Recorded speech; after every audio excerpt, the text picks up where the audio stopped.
The early hours of the 1st of June, 2009. Air France Flight 447 from Rio de Janeiro to Paris makes its final radio transmission. Then, all contact is lost.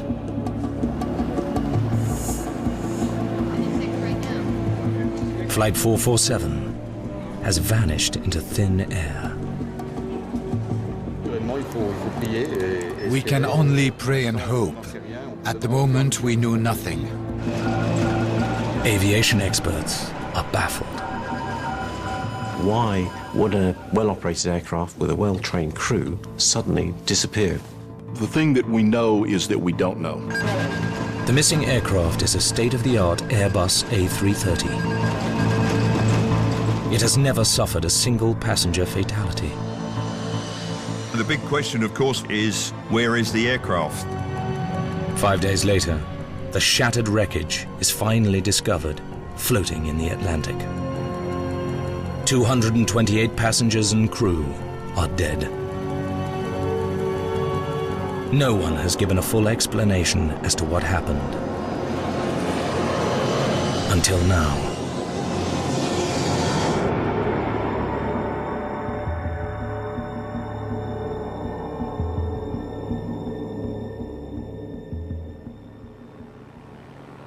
One year after Flight 447 was lost, a €28 million Atlantic search operation has failed to recover the all-important black boxes.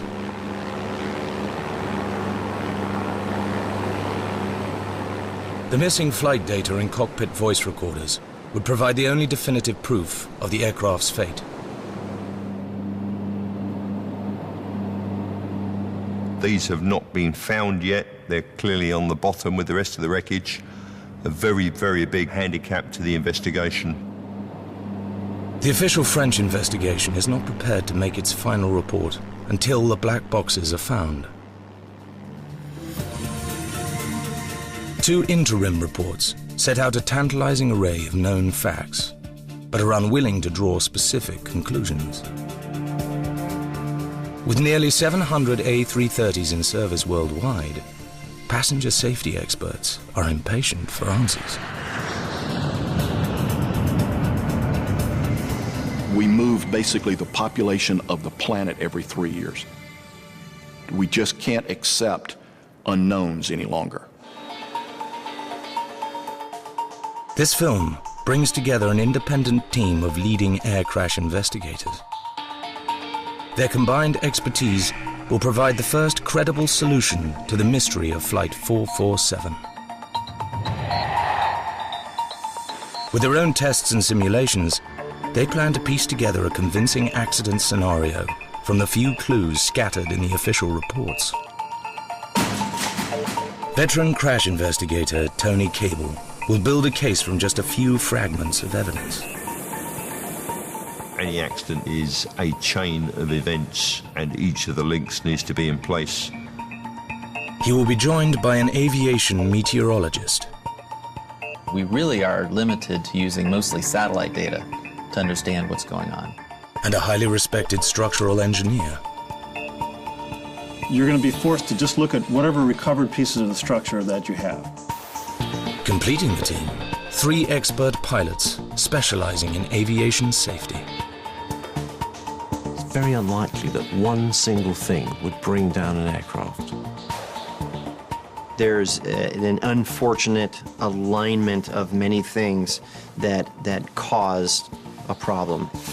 As you piece it together, the weight and significance of each piece of that evidence becomes more and more clear. And that's how you develop the theory that leads to the truth. The investigation team faces a daunting challenge. The lost aircraft left hardly a trace behind.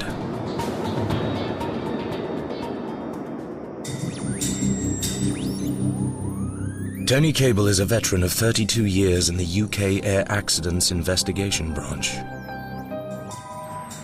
He was a senior investigator on the Concorde crash and the Lockerbie bombing.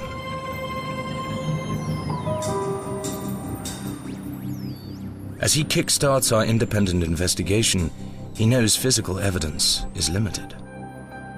The normal way of investigating an accident, of course, is to look at the crash site and the wreckage. In this case, it's likely there's only a small amount of floating wreckage. 5 days after it disappeared, the first wreckage from Flight 447 was found, floating 750 miles off the coast of Brazil. But most of the aircraft had sunk 2.5 miles down to the ocean floor. Tony Cable's task, to somehow make sense of the few fragments that were recovered. It is possible, if you know the wreckage, to work out quite a lot about how it crashed, whether it broke up in the air. The first thing to eliminate, the possibility of a terrorist attack. The possibilities that immediately come to mind would be a bomb or a structural breakup. In the hunt for evidence of a mid-air explosion and breakup, Cable is joined by one of the world's leading aviation safety consultants. For John Cox, the key technique is reconstruction. Dealing with wreckage is literally a jigsaw puzzle, but you don't know how many pieces you have, and you usually don't have all of them. Are both wings attached to the airplane? Is the nose there? Is the tail there? The, quote, four corners. You have to take what wreckage you have and reassemble it so that you can then begin to understand the forces that were actually on the airplane at impact in its last moments of flight. A similar jigsaw puzzle was solved in this way when TWA Flight 800 crashed off the coast of New York in 1996. The aircraft broke apart in mid-air, then large fragments of fuselage floated slowly down to the water without further major damage. The National Transportation Safety Board were able to conclude that a fuel explosion due to faulty wiring was the cause. Engineer Jim Wildey was chief of the investigation's materials lab. But with Flight 447, he faces a jigsaw with most of the pieces missing. In this case, there's only a limited amount of structure that's recovered. It fortunately does tell enough of a story to at least give a clue as to what's going on with the airplane. 2 of Flight 447's 4 corners were recovered. Wildey turns first to the nose cone. If this piece was to come off the airplane and float to the water by itself, it wouldn't be going fast enough so that when it hit the water, it would be damaged really in any way. Instead, the nose cone shows signs of a high-speed impact with the water. What we see here is that this piece has been flattened, it's been crushed, it's been torn, and so this is a very clear sign that this piece was on the airplane when the airplane hit the water. It looks like the nose cone only broke off on impact. The second jigsaw piece, the tail fin, tells the same story. The official report suggests a mid-air breakup could not have wrenched it from the fuselage like this. Only a massive impact when the aircraft hit the ocean would have sufficient force. Nose cone and tail fin suggest Flight 447 stayed intact until it hit the water. The last piece of the puzzle, a floor section from the cargo compartment, can even tell Wildey which way the aircraft was pointing as it fell. And what we see here is curvature damage on both sides of this piece with a fracture down the middle. This damage is consistent with the airplane hitting relatively flat and with very high hydraulic pressure coming up from below and deforming this piece in the manner that's shown here. Flight 447 hit the water intact and level. Whatever the cause of the accident is, it better take into account the fact that this airplane is hitting the water relatively flat at a high rate of speed. The first solid conclusion.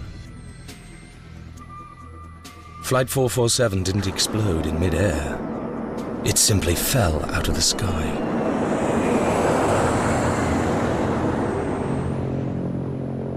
But if there was no explosion, then what did happen?